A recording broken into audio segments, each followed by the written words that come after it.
Hello everyone, my name is Anmol Sehgal. I'm working as a software engineer in GeekyAnts. Today, we are here to talk about React 19 actions and how they simplify asynchronous state management, form handling, and UI updation. We'll go over what actions are, how they perform, and how they improve the developer experience. So, let's dive in. So, the first question that comes to our mind is, what are actions? Actions are functions that handle form events and state updates in React 19. They automatically manage pending states, error, and optimistic updates, reducing the manual state handling. Forms now support function-based actions via action props used with hooks like useActionState and useFormStatus to track form submission status. Action simplify how we handle form submission by automatic state updates, making UI interaction smoother and reduce the boilerplate code. Before we jump on to why actions, let's just look into a code where we are using the traditional state management methods, and we'll look into how the manual state management get tedious. So before that, let's just look into this form. So I'll just refresh it. So we have a sign up page, right? Now we have 6 fields here: email, name, password, age, gender, and phone number. Let's just add a user named Albert. Let's just say password can be anything. 50, let's say, let's say phone number. Okay, we'll sign up. As you can see, we have an error.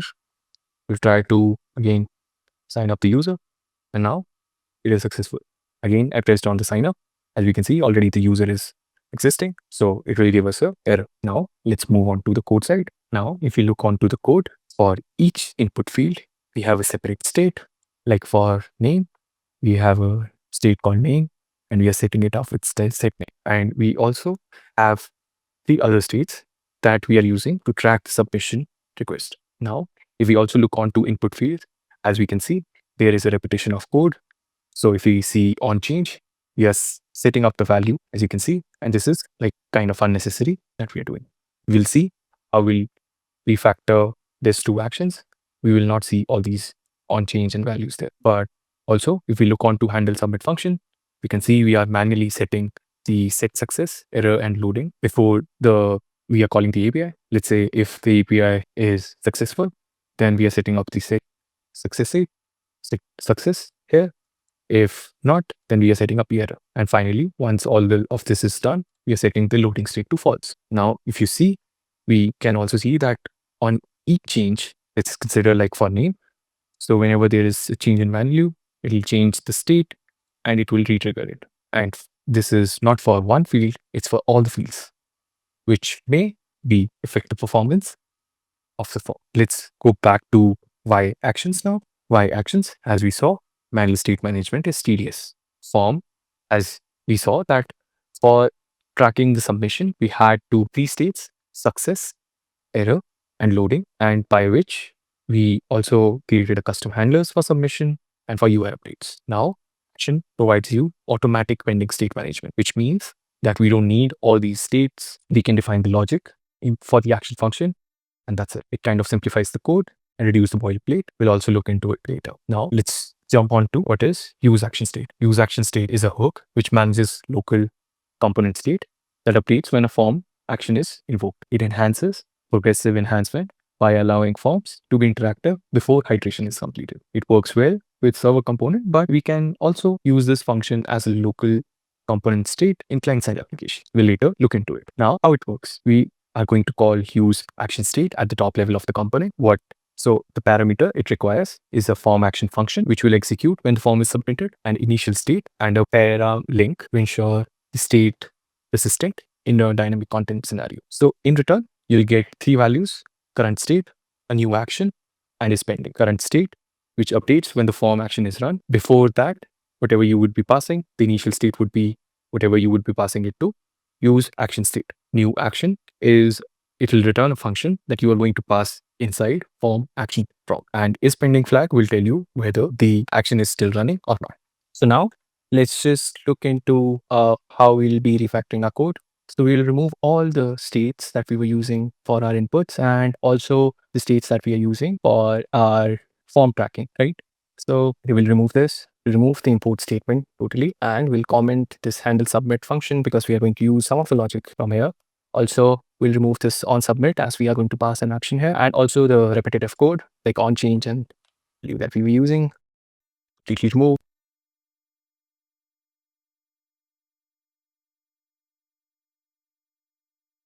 Yes, now we are done with it. I'm just commenting this info container for now. And as we can see, we have a error of loading state. We'll get back to this soon. So now I'll create my handle form action function, which will be empty for now, right? And let's just create, we'll use our use action state, and we'll pass the handle form action, and we'll be passing in empty object. So this empty object is the initial state of the form. For now, it's empty because we are not going to use it. Initially, it's because we don't have any function or the function invocation for actions, right? So for now, it's empty. And we are not going to set the permalink here. In return, we are going to get state, also the form action, and the is pending state that will tell us form status, whether it is pending or fulfilled in Boolean terms, true or false. Now, we will pass this action inside the form. Okay. And we'll change the loading to is pending. Right now, as you can see, some of the work is done, but now is the main thing. So this is the logic that we are going to reuse. So we'll copy the try catch block, paste it here, select the whole code and comment it, and we'll remove all this set success completely and this too. Okay, now this needs to be async function. Okay, so handle form action will accept two arguments here. First one is the thread state, which is the previous state of the form. Initially, it would be empty object, which we are sending from here. And once the function is invoked, then you'll get the new object with some values in it, let's say. Then, for now, I'm just setting it to any. We'll get back to this with types. And then we have the form data, which is form data. Okay. Now, we'll get all the data that our form has, like name, email, password, and all using form data. So we'll use the get method, which is there for us, form dot get, form data dot get name. And we'll do the same for the rest of them.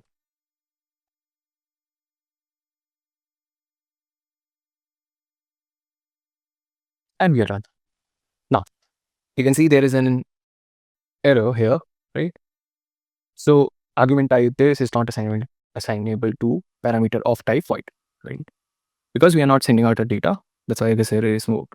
Now, so let's structure our data. Our data structure would be, so we'll create a type for our form state, which is this, and which contains a subsys,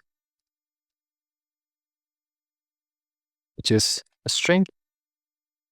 Then comes error, let's say, which is also a string. And last but not the least, payload.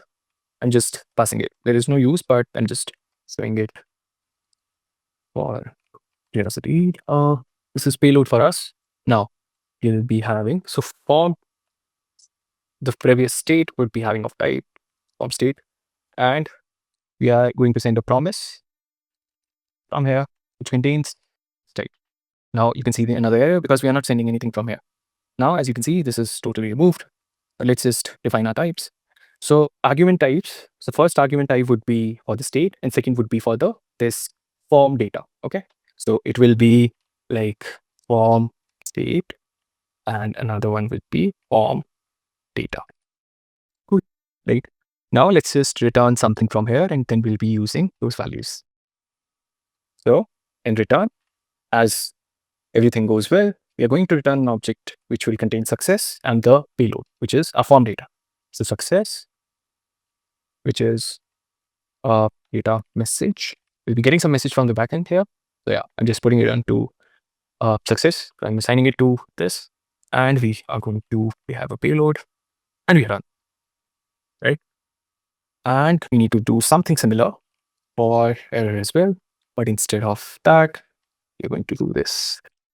And or we can give error message by ourselves, which would be mm, an error occurred and also the payload,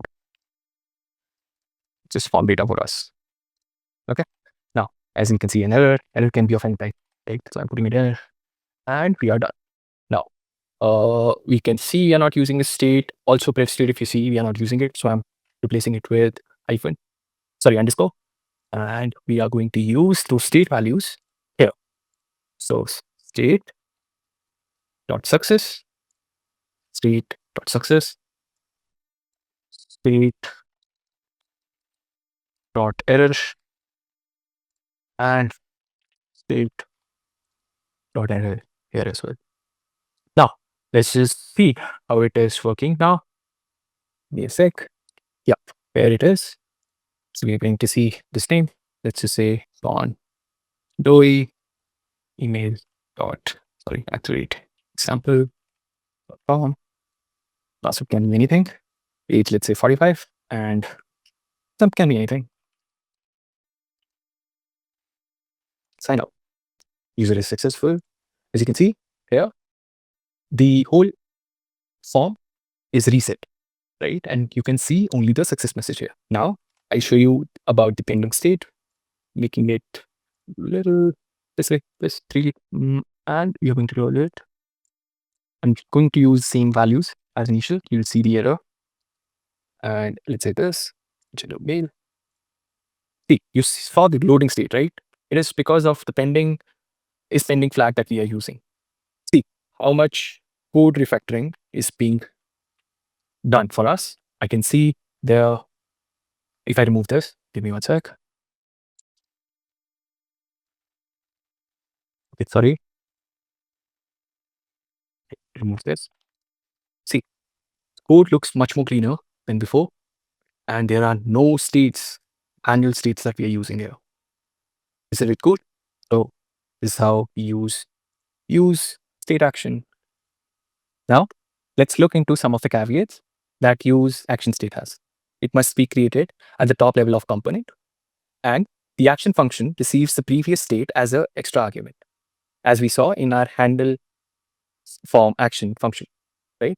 So now let's look into another hook that is provided by actions, which is useFormStatus. So the purpose of this hook is to provide the real-time status of form submission. Helps you manage the UI feedback by tracking whether the form is pending submitted, its data, and submission method. How it works?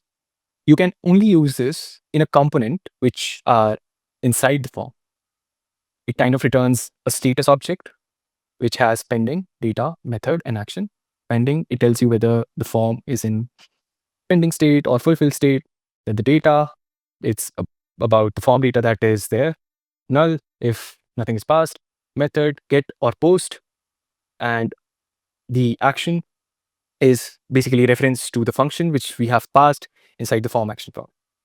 Okay, so before we jump on to caveats, let's get into our code and we'll see how the useFormStatus is used. So I have already created those components like button input and select, which are actually, I took those bits and put it here, right? So select, I just took this code from here, right? And for input, as we are using the same component, so I'm going to make a reusable component for that. And then here we go for like button, right? So I'll just comment this out because I would be needing all this, right? I'm commenting it. And now I'll be using the input component. Sorry, input it is, right? Yeah, input. And we have the label. Label is name. Okay, so I'm just looking onto input component. Yeah. Then we need the type, which is also name. And then which is text, sorry. And last is the name, which is name. And we'll do this for our email.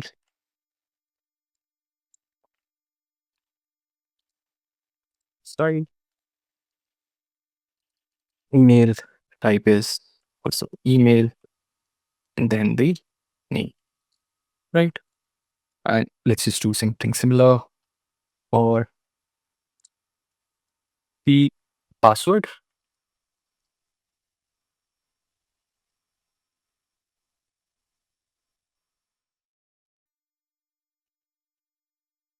Then again, we have name as password. Okay. And then we have age.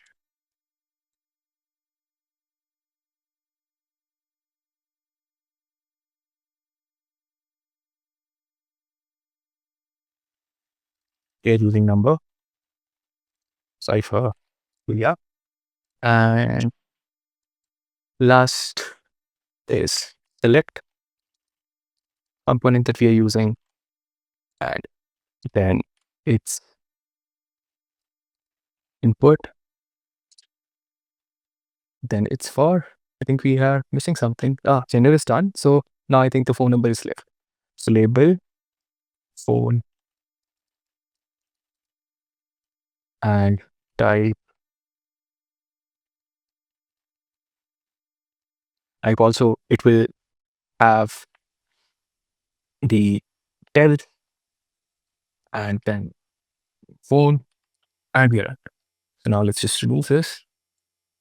I hope we have included everything. Yeah. See how much code is reduced again. And let's just look into the form. Okay. Let's just create John again. We are using the same age, let's say 45 and mail and phone number this. User already exists, right? Let's create, let's say Sam at the rate sample form can be anything. Age 22. Mail. Let's just change a bit. See, form is working exactly the same, and we have reduced the code to this, right? So let's just look into some of the caveats that we had. So caveats are must be used inside a form, otherwise all the values will be null.